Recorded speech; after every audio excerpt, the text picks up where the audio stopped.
Hindi na kailangang lumayo pa sa Maynila para gunitain ang Semana Santa. Yan po ang layon ng Luneta Park na gumawa ng Interactive Stations of the Cross para sa mga kapatid nating deboto.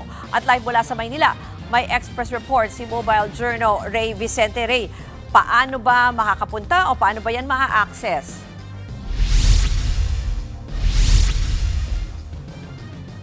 Ruth, hindi nga lang sa probinsya may mga kaganapan ngayong Semana Santa dahil dito sa Rizal Park sa Luneta ay may tinatawag nga na Interactive Stations of the Cross kung saan merong 14 na stasyon o cross na merong iba't ibang kaganapan o aktibidad na related nga sa buhay ng Jesucristo. Ruth, actually papakita ko rin, i-walk through ko lang kayo saglit sa itsura o sitwasyon dito. So yan Ruth, kung nakikita nyo, is yung mga naunang estasyon, no? Dahil dun sa pinakaunang cross is yung mga prayer or yung mga pagbasa. Meron din tayong tinatawag dun, pakita lang natin, no? Bilisan lang natin.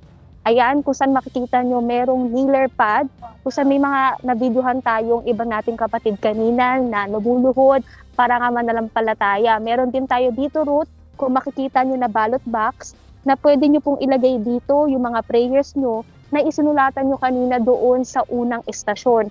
Ruth, balik naman tayo doon sa kung saan tayo nanggaling kanina. Kung makikita nyo, merong mga imahe ng krus at syempre hindi mawawala yung pagbasa. Kasi Ruth, actually every station, meron talagang pagbasa at prayer. Syempre yun yung unang sasalubong sa ating mga kapatid na pupunta dito. And speaking nga sa mga pagbasa, yung mga ilan sa ating kapatid ay sumulat dito sa tinatawag na lang encouragement wall sa Station 6 kung saan merong mga nakasulat na inspirational messages, may lamang Bible verse, ano?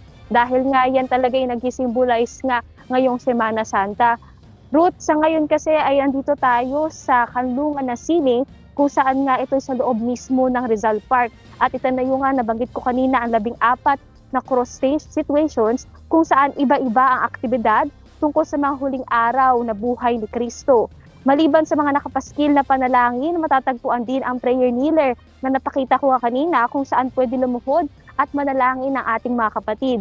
Meron ding wall of encouragement na pwedeng sulatan ng inspirasyon at maging self-confession room dun sa dulo, Ruth, para sa mga nais ng solo prayer time.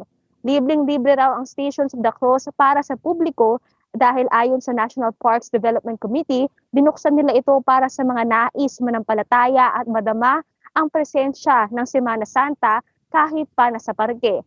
Maliban dyan, Ruth, isinagawa rin ng parke ang sinakulo presentation ng martyr sa Golgotha kahapon.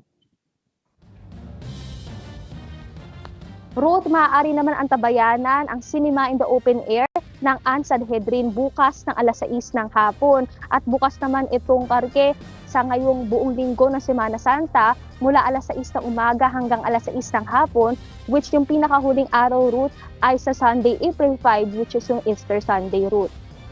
Yan po ang Express Report ni Mobile Journal Amy Atienza. Mga kapatid, Ruth Cabalco, para sa mabilis na pasada ng mga balitang dapat niyong malaman, mag-follow at mag-subscribe sa social media pages ng News 5.